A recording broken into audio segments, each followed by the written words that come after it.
What is happening, everybody, man? Thank you guys tuning in to another episode of One Big Fire. And man, we definitely got some fire coming y'all's way today. Al, I'll let you tee it off and do the introduction for today.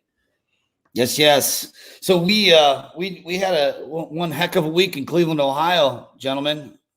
We threw a little party, and it was, our friends Dusty Black, his amazing band, and to polish it off, a little Gary LaVox with some Rascal Flats to put some powder on top of it. But I can tell you this, we've been doing this concert since 2015.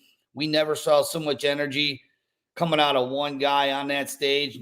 Nobody, like every single person that was texting me, I was getting literally dozens of texts, and it took me all day the next day to even follow up with them. But man, Dustin Black, what's up, my friend? Hey, brother, how are you? You lit up the Cleveland sky once again. Well, man, that was a blast. I always love coming in and seeing all you guys, and when we can kind of marry kind of an old reunion with the boys and some good live music and offer a great cause, man. There's really, it doesn't get much better than that, does it? Yeah, I mean, it was a win-win. We obviously we'll get into some other things here too. We got a lot to talk about on the podcast, and Dustin, I know you're not super familiar with the our podcast here, but really we like talking about what's going on relevant right now. You grew a multi-million-dollar business in black tie moving. You've been an entrepreneur of many businesses. You started out, I believe, way back in the day as a loan officer. So you've kind of like seen every aspect of it. And we're going through as an industry something that we really have never gone through before. Not so much with rates and stuff like that, but on the real estate end of things, we're seeing real estate agents dropping out left, right, and center out of the business right now. From the things I'm reading, that's not finished. There is a Darwinian thinning of the herd happening right now. And I would love your perspective from being not a real estate agent, not a mortgage broker, but you serve our clients and helping them get from point A to point B with your amazing black tie moving company. Just what you're seeing from your end of things. And so we're gonna touch on that. But we're also going to touch a little bit on the Rock and Rescue and agent to CEO. So welcome to the podcast, Dustin. Thanks, buddy. I appreciate you, man. Tell us where you're at right now. I mean, I see some gold records behind you. Man, it's actually, so I'm in the studio today. I'm at my producer's house, actually. His name's Mickey Jack Combs. You'll see this is, I mean, I'll be honest with you guys. You won't see many rooms like this with this much wall art that literally is just covered with number ones. Everybody from Jason Aldean, George Strait. I don't know. Let me see if I can turn this camera around. Hold on just a second. I'm trying to. Anyway, but yeah, Jason Aldean, George Strait, Trace Atkins. I mean, it's pretty wild. Here, kind of. But yeah, he's got some wall art, and the crazy thing is look at this. So this is just one room. Yeah. When we go in here, you have a reputation of aligning yourself with the best of the best, and clearly with Mickey, you've done that. Yeah, I'll show you the lab in here. We got my buddy John. He's fake. He got and on the Zoom. The studio here. We got the vocal booth. It's Mr. Mickey Jack Combs himself. So this is where the magic happens. This is where the magic happens in the vocal booth here. But yeah, it's a pretty special place. I mean, Mickey, who all's? Oh gosh, Jason Aldean, Luke Bryan, Pitbull's been in here. Luke Holmes has been in here. We've had all kinds of artists in here. Just a small, quaint spot. Yep. So we're about 45 minutes outside of town. But if you can see when I told you that, I mean, they're everywhere. Pretty crazy. He's got what, 50 number ones? Yeah. 50 number ones, 275 billion streams as a producer. Woo! Pretty wild. I'd say that's the work from home gig that I want to sign up for. I Right. don't know if I do that work from home. Well, careful what you wish for. There's many late nights in the studio that you know, it's a grind, man. This guy's is a wizard at what he does and one of the best to ever do it, man. So I'm just lucky to be in the same room and have this opportunity. You know, when I signed my first like major record deal about 7 months ago, it was so Mickey has worked with the owner of the label that I signed with for the last 30 years. So the label I signed with, his name's Benny Brown, Stone Country Records, but he signed Jason Aldean to his first record deal, Dustin Lynch, Trace Atkins, I mean, Joe Nichols, literally 30 of the biggest country artists over the last 30 years. And just kind of having that opportunity to work with him, kind of running point, you know, in my music career, and, you know, putting people in my corner like Mickey Jack. I mean, it's all about, you know, who you surround yourself with and who you collaborate with. This is not a one man game. You know, it's definitely a team sport, and just like everything else, every other, you know, business or game we play typically. And it's just I'm very blessed to have these people around me and make me sound you know, better than I really am on the record. Well, Hey, so DB, talk a little bit about, you know, as Al kind of alluded to, you know, on the mortgage side, and then the tremendous success with Black Tie, and then now into, you know, what you're doing with country music. But like, kind of, what are those decision making filters? What are those principles? What are those things that kind of carry over in everything that you do, that you focus on? I think there's, you know, success always leaves clues. And it's like, you know, what are those, you know, steps that you've always taken in whatever you've done to find the success? Yeah, you know, I think that, I mean, as you guys know, I've always been incredibly passionate about building the right relationships and high level, you know, relationships. I think that it's the most important, you know, um, it's the most important thing that we can do. I don't care what business that you're in, or you know, it's relationships are really far more, you know, important to me than really anything else, because they're the ones, you know, my real estate relationships, like you guys, you know, that help drive business to Black Tie.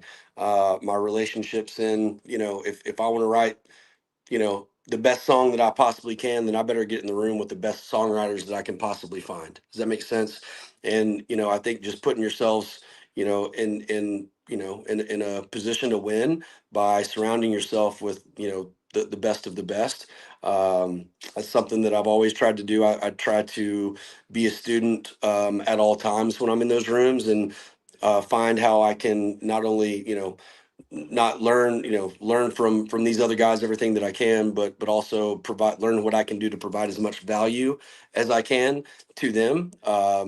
Because, you know, I think the bigger rooms that you get in, the bigger people that you're around, it becomes harder to kind of calculate that value, or really find that you know, that one thing that person, you know, like I said, if I walk into a room, I've got a billionaire sitting in here that's my private equity guy that is helping me take Black Tie to the moon.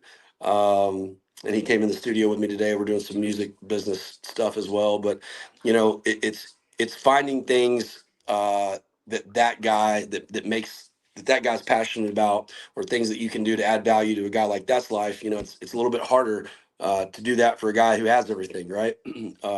So I think it all comes down to, you know, there's a support that you show, and a camaraderie ship, and I think that, you know, we can all learn something from everybody, right? No matter who you are or what you do. You know, it's always just kind of keeping your heart and your ears and your mind open, you know, and looking at ways to, you know, to add value, and learning everything that you can from those people that you put yourself around. So I think what, you know, when and then, you know, we've done that for years. It's not an overnight thing. You know, this is something that takes years and years, and you have to earn respect. You know, not not really, with your words, but with your actions. And, it comes down to how you treat people and how you serve people. And, and how you add value to their life and their business. I mean, it really just comes down to that. But I've been really fortunate, to, have kind of won my way into some of those big rooms, and I've won just some relationships along the way that have changed my life and my business forever. So, yeah, so cool. And some of the stories are just simply amazing. And when Mike, Jay, and the boys originally introduced me to you, the words that came out of Jay's mouth is, "This is the best connector that I've ever met." And then he told me a story, and I don't know if it's cool if we tell the story or not. I mean, I think it's a pretty great story. Cool. Can you tell the story about when and how you actually got a connection with Jason Aldean? I believe it was at a high stakes poker table in Vegas. So that was, we actually, I'd met him years before that, but I'm actually connected to Aldean through one of my good buddies, DJ Silver. And Silver is Aldean's best friend, and he's also his DJ. He's been touring with him for probably 10, 15 years. But yeah, we went out to his show. He had a little residency in Vegas, and they invited us out there, and yeah, I mean, we had a blast. But really, I met Jason like kind of indirectly from Black Tie Moving. Just like I met a lot of these major artists here in town, and I was really just their mover, right? And we always went kind of above and beyond and made people feel really special on a very stressful day in their lives. They say death, divorce, and moving are the three most stressful things that we do as consumers, right? And anything that I can do to take some of that stress off of their plates, because moving is kind of one of those things that, like, yes, you can pay somebody to do it, but you still have a lot of stuff to do, like packing, unpacking, like things with your personal items. There's so many things to do. So we kind of made it a point to build relationships with these influencers or celebrities or musicians, through just like serving them in unique ways, on one of the most stressful days of their lives. And it's amazing, when we talk about, like, sometimes it's hard to kind of find ways to add value to people, of that, status or wealth, right? And I just kind of had a unique opportunity in moving, in this process, with kind of being able to lead with that, and then just build relationships as we go. So, just like him. I mean, I really met Aldean through a move, but it was through DJ Silver. And then we've gone to Vegas and watched his shows. And yeah, we've played some blackjack together. It was a good time. Didn't do too well. Lost our rear ends, but yeah, it's been a blessing for sure. And then Aldean's father, through that same relationship, Aldean's father is who introduced me to Benny Brown, the gentleman that discovered Aldean and gave him his first record deal. And that's how I got my first record deals. Aldean's father took me to lunch with this guy, and I didn't really know what I was going to, what I was going to lunch for. He's like, "Hey man, I want you to meet one of my buddies. This is the guy that signed Jason to his first, label deal. And he's like the godfather of country music in Nashville over the last 30 years. Like, I don't know if anybody else had more hits than he did as a label owner. You know what I mean? And yeah, so I mean, it's kind of a God thing. You know what I mean? I think in a lot of ways. But yeah, just very, very blessed. And it's kind of crazy how the world works, and how God works in your life whenever whenever you kind of treat people the right way, and do everything you can to serve others. So usually that ends up coming back tenfold, and that's exactly what that's what happened here. Yeah. And just trying to draw like a quick parallel between the music industry and the real estate industry. It's interesting that what I've learned, because I've had the privilege of, kind of walking, side by side with you on a lot of the stuff that we have going on today, business wise, within the music industry. Yep. And I'm learning all these things. And one thing I've learned is that it isn't the most talented musician that's going to go to number one always. And it's not the most talented real estate agent either, but yet it's talent and work ethic and your ability to build relationships. And when you think about it, that's the trifecta between a successful real estate agent and a successful musician. They can't just have one of those three things. You actually have to have a great combination of all of them, which you're demonstrating that you got it. And I'm just so happy and proud of you. And you're going to be playing. I said it, when you texted me after the show this past week, I said, brother, you're going to be playing stadiums. And I still do believe that today. Thank you, man. That's your second time playing Cleveland. And everyone was like, that's the same guy from 2 years ago. Oh my God. I mean, he was great then, but he was even better this time. And you're just killing it. I'm just so proud that you're a friend. And I thank you for coming to Cleveland and entertaining our people. Of course. Cause. Yeah. So of course, I want to, and I think that, what you said, when we go and you could have as an artist, you could have the best voice, in the world. Right. And have no money in relationships. And that's probably nobody's going to ever hear that voice. You know what I mean? And, I think that, like you said, I mean, I think I met with the program director about 5 years ago of SiriusXM, and this is like the head guy there, right?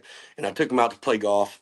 I moved him, and instead of charging him, for his move, I said, would you mind going out and playing golf with me a couple rounds and let me pick your brain a little bit? This is when I first started playing music. And he was like, well, you don't have to do that, dude. I'll go play golf with you. I mean, sure. I was like, well, no, I want to do that. Like, I appreciate your time, and it's valuable to me. And it's not, I'm not going to sit here and interview you and ask you for things other than just, your experiences and your advice. And he said something to me that day that really, really stuck out to me. And I said, man, I go, how do you choose, because we always say, like, man, it's really cool, it's really cool to be a rock star or a big musician, but who's cooler than that? It's the guys that touch them on the shoulder and make them a cool, a very popular musician or a hit artist or songwriter, you know what I mean? And it's the kind of the guy behind the scenes. And he was that guy, right? Like, if he put somebody on the highway, I mean, he could single-handedly break an artist with the platforms that he oversaw, right? And he said, man, he said, my best advice to you is that as you start making this music, and I mean, I'd probably release 2 songs at this point. Yeah, I think it was 2 songs at this point. He said, he goes, I have about 10 people a day that come to me and say, man, I've got the next Morgan Wallen, dude. I've got the next Luke Combs. And, he goes, I don't tell them this, but I'm going to tell you what I'm thinking. He's like, I've already got a Luke Combs. I've already got a Morgan Wallen. I don't need another one. Right. He goes, what I'm looking for is not the greatest singer of all time. I'm looking for the most unique singer of all time, or that I've heard. I'm looking for something, I'm looking for somebody that doesn't sound like anybody else, much less, I've got a guy that, sound just like Luke Combs. Right. And I think that that's important when we talk about, and we apply that to real estate and business, right? It's like, you have to have unique, values and things that you can provide your clients that nobody else is, or that they can't find anywhere else, right?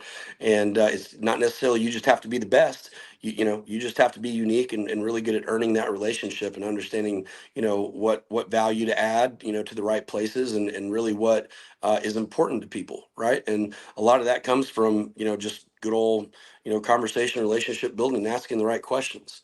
But I thought that was very interesting, and still to this day, we were actually just talking about that a few moments ago.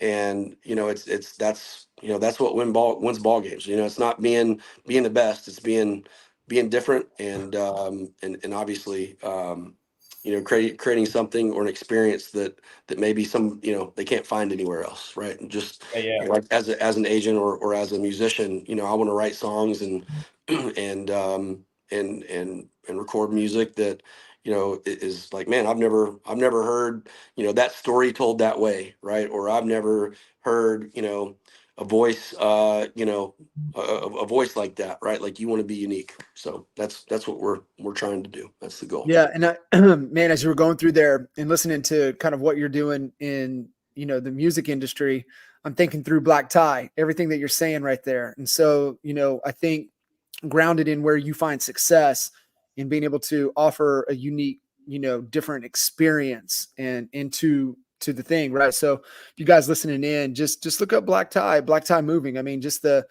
moving trucks to, the movers, to the appearance, to the red carpet being rolled out, to the whole thing. And, I mean, I used you, moving, and just being able to experience that. It is night and day versus any other type of moving company that's out there. And you create that differentiation and people remember that. And it's the look, the feel, and like you said, the overall experience of having to go through that. It's so many John, if you can just repeat that, I'm going to go back in here to my private equity guy. If you could just yeah, just absolutely. pump them tires a little bit more, man. You know what I mean? I've used them twice as well, and Yeah. I won't trust any other mover. Period. And this is coming for someone who was a mover. I dropped out of CSU when I was 19 years old, not knowing what I was going to do, and I ended up in the moving business. I'll tell you, it's a tough business, real tough. Yeah. And what's tougher than the moving business are the people that are in the moving business. These guys, some of them are coming straight out of prison. I mean, not a good look. I was among the degenerates of the degenerates. I guarantee you this. Okay, they didn't have a very good hiring process, but it's different. Again, you talked about differentiating yourself as a music artist.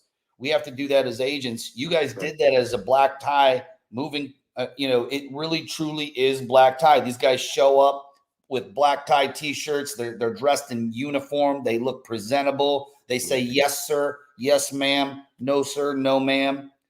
And that all starts at the top, from the culture that you've built in that company, which is why you have investors and people that are trusting your, what your vision is with that company. I also just, drew another similarity between real estate agents and musicians. And I read a statistic that last 12 months, 47% of people that had real estate license in the last 12 months didn't sell one house. Wow. And it kind of made me think of like all the artists that come to Nashville to try to make it. We see them from the minute you step in Nashville airport. You'll probably see at least 2 or 3 before you get in your Uber. And these people are coming here for the dream. They're up and down Broadway. They're singing for free, or they're singing for $6 tips. And I love them. I love them all.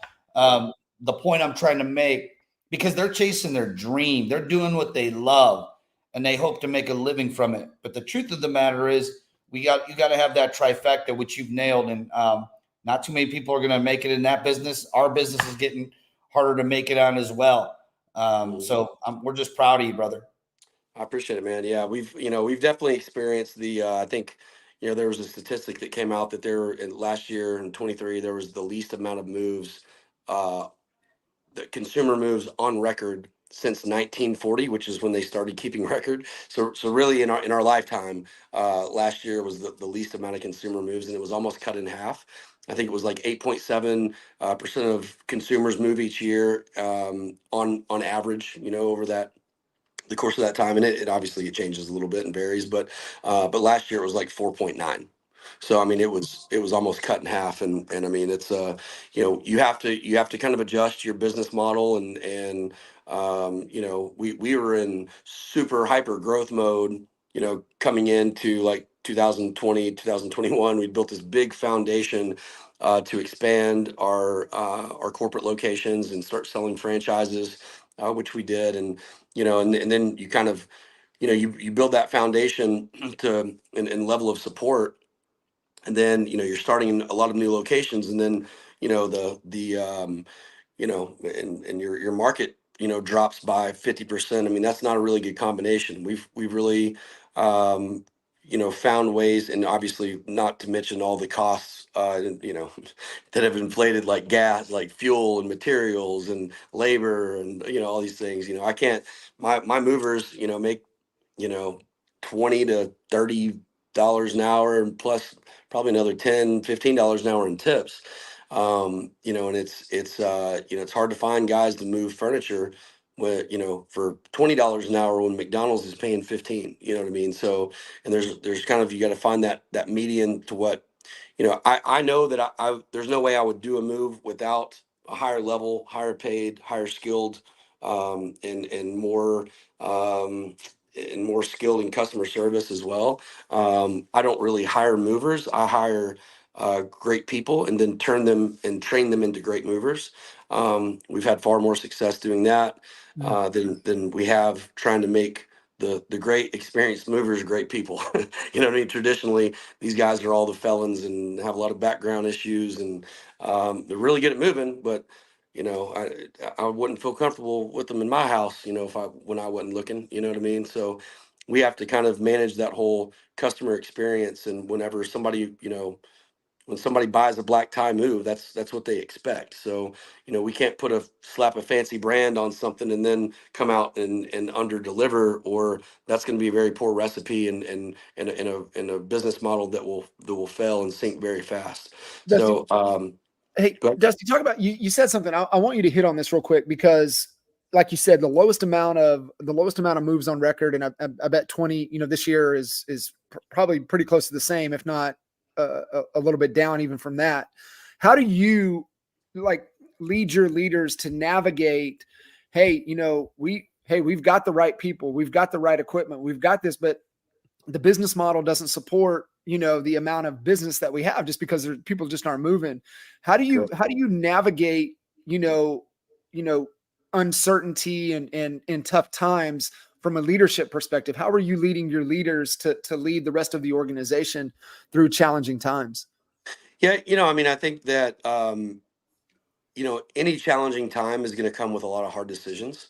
You know, I've been faced with a lot of those over the last, you know, couple years, and you know, that big foundation we built, you know, we had to kind of break it back down a little bit, and you know, kind of take away the bells and whistles and the things that we really didn't absolutely need, and you know, that didn't hurt our, you know, customer experience, or you know, we had to shut down some new offices that I was like, hey, look, this just isn't the time to go in and, you know, open a new location in a big market like this. So, you know, you kind of got to pull back the reins a little bit and you know, and adjust to what the market calls for. But we've also, you know, found that we were able to, you know, raise our rates substantially, and we have not lost any revenue, even with we're doing half the moves but the same top line revenue, because we've doubled our prices, quite frankly, because all of our materials, all of our, you know, labor, fuel, our leads have skyrocketed. I mean, I pay about anywhere from $100 to $150 per lead, and you know, I spend $1 million a month, or more in advertising and SEO. So it's like, you know, we have to you know, we have to really look and just kind of find creative ways to generate business differently. We also, you know, when we kind of grew to the size that we were, and we had this huge online presence, from an SEO and an SEM perspective, um, you know, I will say that the bigger, and I think it's just any organization, right? The bigger you are and the bigger you get, and we had all these leads coming in, you know, organically, right? So we almost stopped chasing like agent deals, you know what I mean? Like stop chasing agents as much for their deals, and stop doing, you know, all the business development that we really kind of founded the business on. Like I started going out, you know, to Kinder and Reese and all those guys, you know, like you know, really back in that time, you know, that was where I got all 100% of my leads, that and Yelp, right? I wasn't doing any SEO, I wasn't doing any, you know, PPC ads or anything like that. Um, but you know, I think so. We've kind of, you kind of got to go back to the basics a little bit, I think, and really just, you know, kind of understand what works, and be incredibly resourceful with everything that you have, and you know, and who you have, right? Make sure that you're getting, you know, 100% out of each employee that, is in that corporate location. We're finding different ways, for them to add value to the organization, and kind of, I mean, we had to, we have to scale back a little bit at times and redistribute some roles and responsibilities. And, hey, everybody knows if you've got the right team, and you've built the right culture, then everybody understands, like, they get it, right? It's not like blindsided by it. It's like, hey, look, the business goes like this. I mean, we got to make changes and adjust some things, and your job is going to get harder, right? But that doesn't mean that it's going to be like that forever, or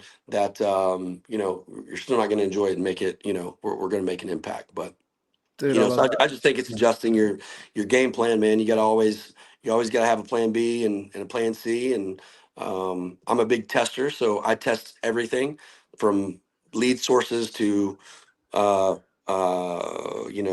operational, cost adjustments. Like, I will test everything till the sun comes up, until I find, you know, the right amount, that I have to adjust to make my bottom line work. So, Yeah. Well, you agents listening to that lesson, that nugget right there means in order to test, you have to measure. And yeah, if you're not measuring, then there's no way to test whether, this thing that you're trying, this idea that you're trying, this new strategy is going to work or not. If you have nothing to measure against, what does success look like? yeah. If Great. you don't know your numbers, you don't know your Yes. business. I mean, that's It. plain and simple. Yeah. Yeah, absolutely. Al, Guys, do we want to pick a couple headlines, a little rapid fire through a couple things, get DB's take on a couple yeah. things here? Yeah, well, we kind of alluded to it a little bit. Was reading an article in Inman that 2024 could be the worst year for home sales since '95. That actually came from Fannie Mae, not Inman, but it was reported in there. And then, of course, we just saw the rates drop. Um, Obviously, I believe that just in observation, I follow this stuff a lot and I follow it closely. I believe that the Fed's been reactionary. They really haven't been looking where the puck's going. They've been looking at where the puck's at, and there's a big difference in that. When you're looking at where it's at right now, not where it's going, you have to be reactionary. And the fact that the Fed just cut a half point versus a quarter shows that they're trying to make up for lost ground. That's how I'm interpreting it, and that's not just my opinion. It's people that are way smarter than me that I listen and study what they say. Just a curiosity as a small business owner who feels this effect. We all are feeling the effects. I mean, just in my organization alone, the agent count is probably down somewhere around 700 agents or whatever. From what we're seeing, a lot of them aren't going to another company. They're just hanging it up. And they're like, why am I paying these real estate fees? I haven't sold a house in 12 months. Maybe this ain't for me. And they're just exiting the business altogether. Sure. Now, the good news for the people who are all in on that, they're not going to see an effect. If you're all in, not just sticking your toe in the water, but you're going to conferences, you're learning, you're studying how to be a marketer, which is what you were talking about earlier, Dustin. Yep. What do you think is going to happen? What does 2025 have in store for us? If they're talking about the Fed maybe even making another adjustment. We know that doesn't control mortgage rates, but mortgage rates typically will follow, or even get ahead of that curve before if they hear that there's going to be a drop. I believe that there probably will be a drop closer to 6%. Maybe I think that the magic number is just slightly below it. Keep it in the high fives, and we're going to see another resurgence of the housing market. What are you thinking? You've been through a few cycles like this. What do you think in 2025 could look like for us in the real estate industry? I think that you want if you really want my personal opinion here, and this is, I think give it out. A lot of it's gonna depend on who gets elected here in November. But I think that and I mean, hey, I'm a proud conservative guy, so hit me if you will. But I think that Trump is going to run our country much more like a business, and he's much better equipped to do that, and his staff. I think he will find ways to, obviously being a real estate guy, he will find ways to resurge the housing market and the economy. I think that if Kamala wins, I'm probably going to join your boys down in Puerto Rico for the foreseeable future. No, I'm kidding. Yeah, I don't know. I think I'm obviously I have I'm hopeful that it does come back. Obviously, it affects our business greatly, and looking forward to that coming back. But yeah, I just think there's no, world's a crazy place we live in right now, man. There's a lot going on. Yeah. But yeah, I'm hopeful, and I think that if they do come down.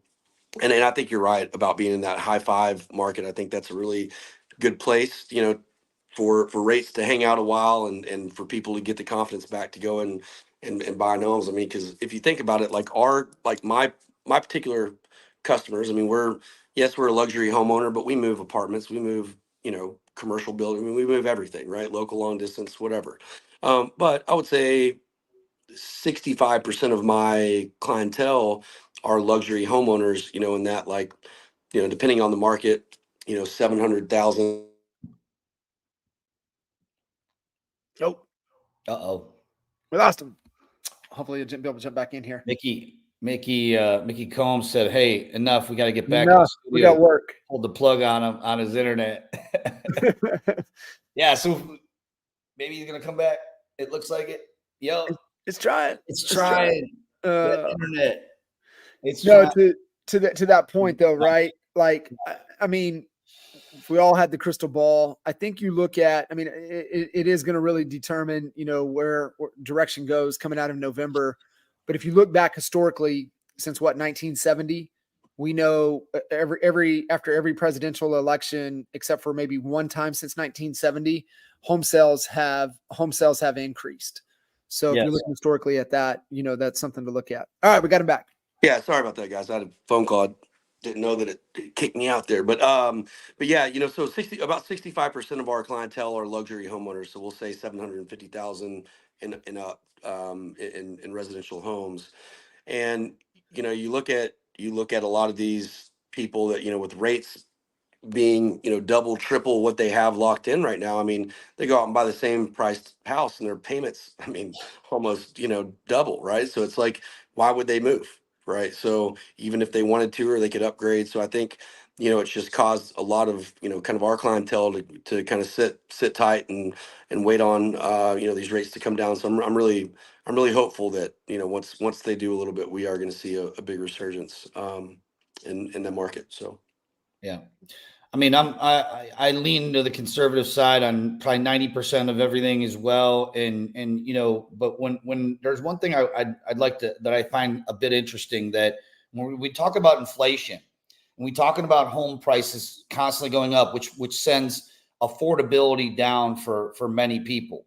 In some places it's almost doubled, the cost of a house, which, if we lower rates, it's not going to help things, right?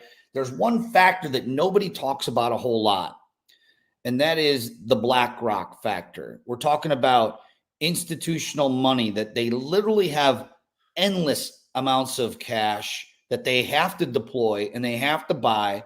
And I believe the statistic was close to, and this might have been just a Texas thing, but I'm pretty sure like it spans into all 50 states eventually, like evenly, is that 50% of the sales for residential single family homes last year were bought by institutional buyers.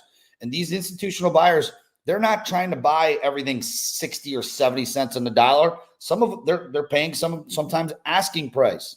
mm-hmm. Now you think to yourself, when there was this huge resurgence in people buying, let's say 12 years ago, or I don't know if the math was right, probably a little longer than that, 08, when we had that recession, when we had the housing market crash. This is so much different. All these homes that are being held by institutions, they don't have a mortgage on them. Yeah. They can't default because there's no mortgage. They buy them cash and they're in the portfolio. Now, I'd like your guys' opinion. You didn't even know, we're going to throw you a curveball here, okay? I saw some. I'm not in favor of big government. I'm not in favor of big government regulations, and we a lot of our friends are for that.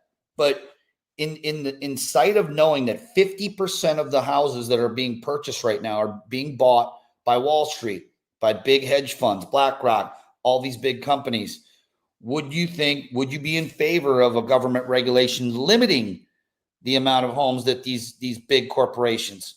Because at the end of the day, we could end up turning into Great Britain and Europe over there, where nobody owns, hardly anyone actually owns real estate in Poland. I mean, we're talking oligarchs. They own it all.